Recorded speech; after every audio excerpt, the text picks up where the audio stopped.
Hello, I'm Michael Redmond, professional Go player. In this video, I'm going to show you a game I played in March in the Kiriyama Cup. And this was after 4 straight wins, it was the 5th game in this tournament that I played.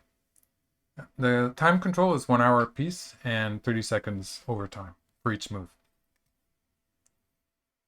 So to get into the game, I have the white stones and I kicked in the lower right corner. This is a move I've been sort of experimenting with in recent times. And I play here on the left side. So this is a point where this is the move that I feel comfortable with, and so I play it. There was a time when people would play on the third line like this, and sometimes like this. This move is actually still recommended sometimes by AIs, or it can get a reasonable score most of the time. The 3-space extension is a bit unusual. On the third line, I think the AIs tend to prefer the 4th line. So that's the move I played. And I sort of gave you a preview here. This is the move that was also suggested by AIs. You generally see them jumping into the through 3-point if you give them a chance.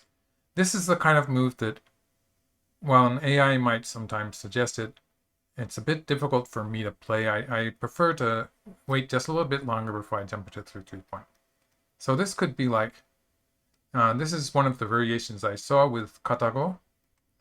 And it was something like this. So white's building on the lower side and giving the left side to black, which was not something that I sort of expected, but I guess it's okay if AI suggests it. I feel a lot more comfortable playing the game move. So I guess that's a point where I might have trouble changing. And black plays this. In a number of games where I played this kick in the lower right corner, I always felt that this approach move in the upper right is from the wrong side. And I think that it's probably better for black to be playing this from the other side, just because this one exchange of these two stones, it's not really establishing a black territory on the right side. So it's kind of a problem that's going to remain for black. Black doesn't really want to spend too many moves there. For instance, if black continues playing like this, it would be a territory. But I think that the extra move towards the upper left is more important in this game position. It's just that's the area where everything is going to happen from here on, on the left side. The white 4 is going to start things moving here, whereas black 1 and 3, that's just territory. I might even say it's an endgame move. That would be a bit exaggerating, but it's an area that is relatively settled, which makes it less important. So I think black should have been playing from the other side. Something like this would be more normal. And black could continue with something like this maybe. This would be what I would call a normal opening. And I play here, ignoring black's extension, and black immediately invades here. The idea is that if white pushes here, which actually was an option, but black's going to play here, and black plays here. So this is a sequence that is going to work well with black's stone here. Actually, you can sometimes get to it. Before computers, we would start with black invading on the 4th line here. And if white plays here, it ends up with the same shape. But apparently, if black starts from the 4th line, white has other ideas, if you ask computers. So it's a very similar shape that was happening before if we have white play here and into this variation. That black stone on the 3rd line, the marked stone, is threatening to connect up here. So that's how it's functioning here. And if white answers here, this is going to be a bit painful with white connecting on the 1st line. White does not have 2 eyes here. If white answers, well, white does have to answer somewhere here, and black can play here. White has only the 1 eye. So this is basically black's idea. In the game, I started with the attachment of the through 3-point, and black pulled back. And this is a move that is a safe move. It's a tight move. And people have been playing it for a long time, probably for centuries now. But in the 20th century, just a few decades ago actually, Go, a genius who originated in China, he came from China, he suggested that in positions like this, black should play the Atari from the corner. And people didn't like that At first it was a clumpy shape when white continues like this. A lot of the top pros disagreed with Goseigen when he suggested that this was good for black in general, and a lot of similar shapes where he tried to play it. And it turns out that AIs like this too. So I guess Goseigen was right. The variation that I saw with Katago was something like this.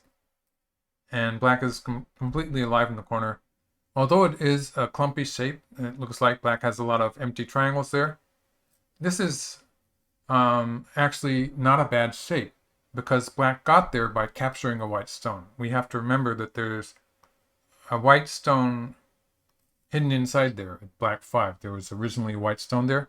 The fact that black got this shape by capturing a white stone means that the empty triangle shape is actually not, it's not a bad shape anymore. It's just black got that extra stone in exchange for a captured white stone. So getting back to the game, black actually pulled back here.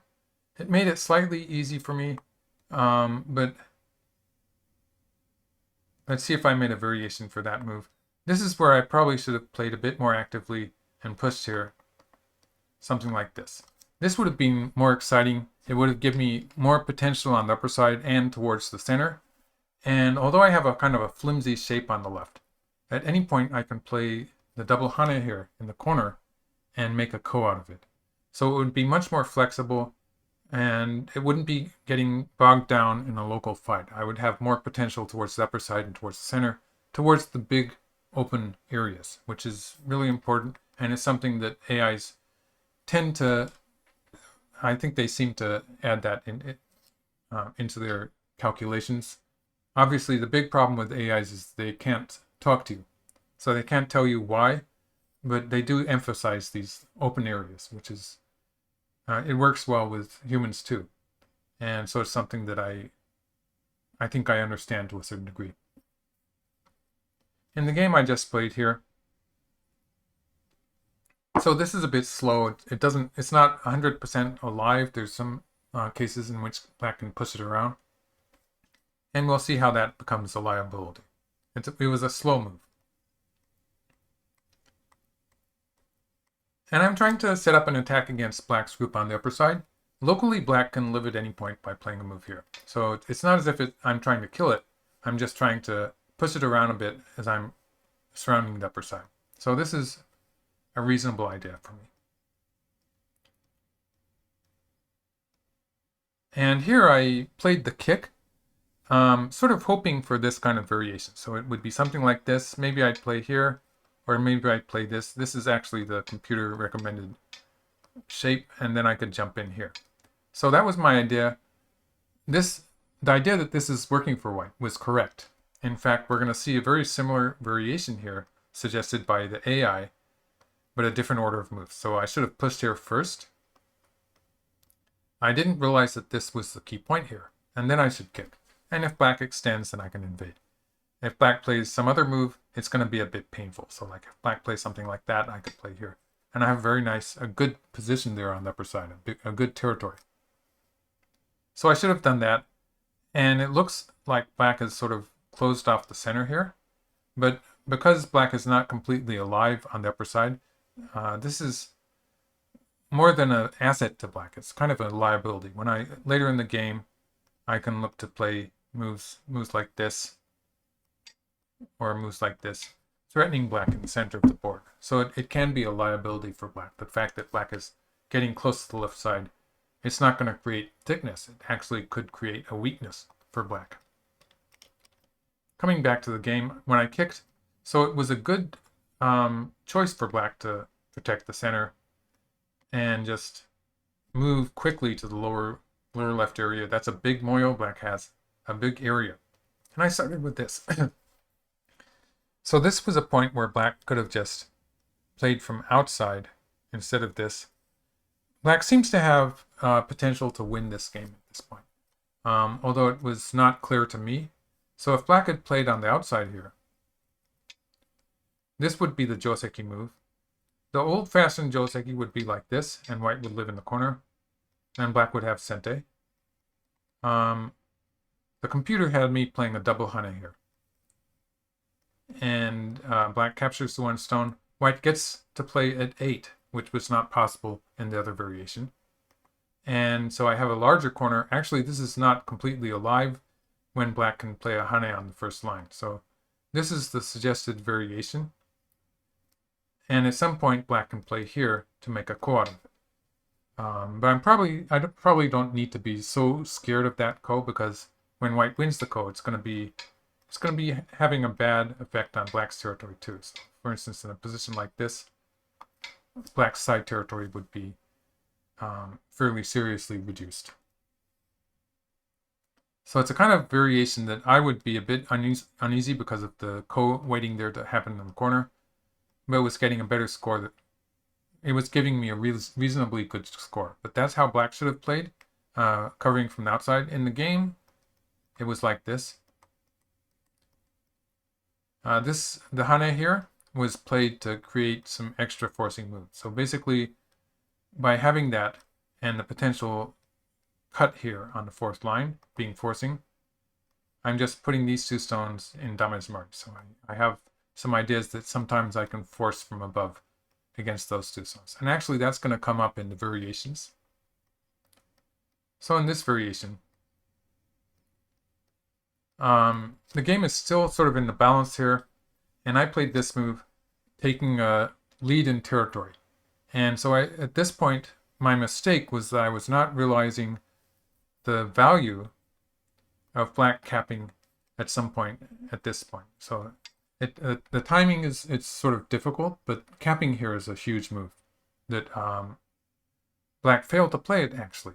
But if black had played here at any point here, this would have given black a lead. So this was the vital point from the overall position, and I had a chance to play it here.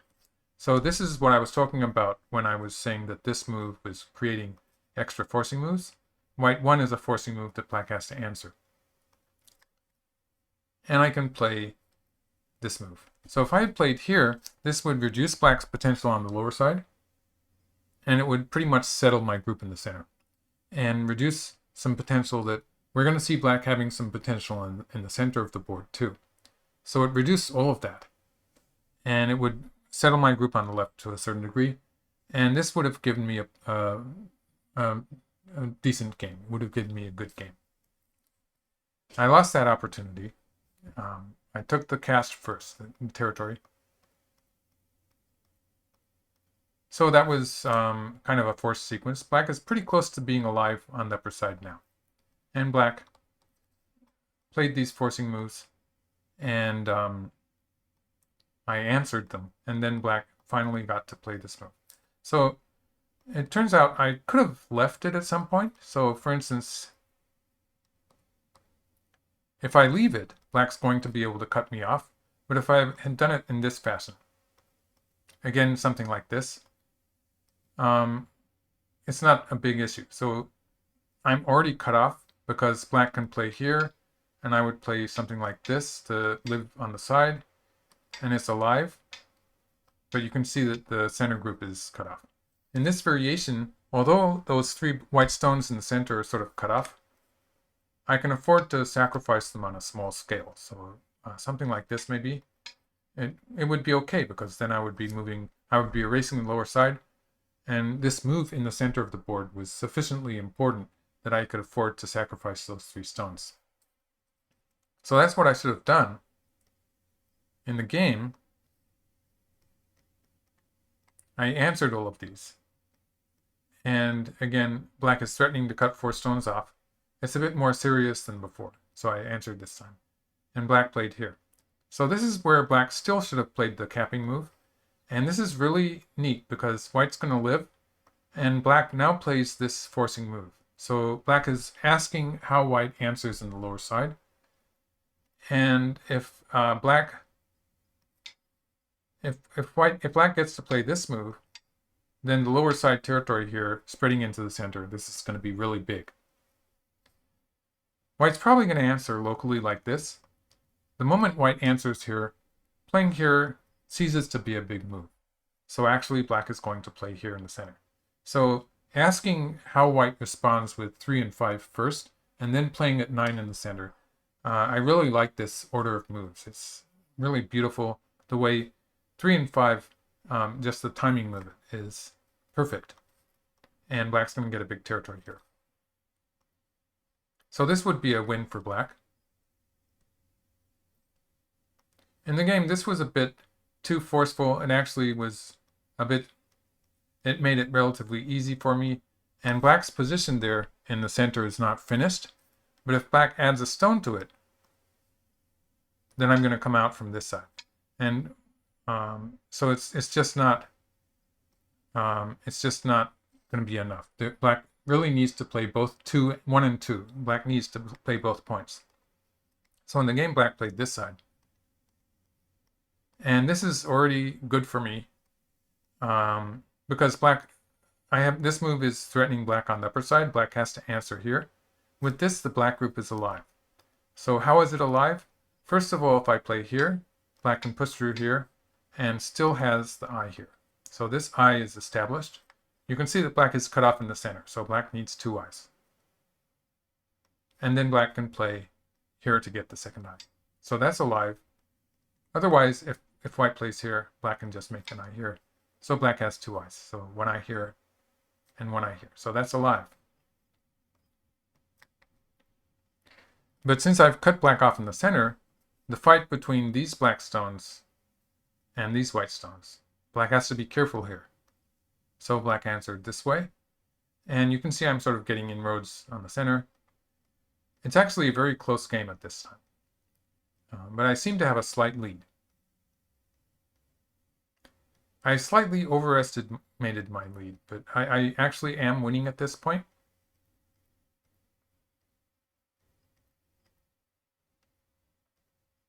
Yes. So this was a point where with this move, it might have gone more according to my plan if I had cut here once. And actually, surrounding the center is a big move too. I can probably afford to play this move first now.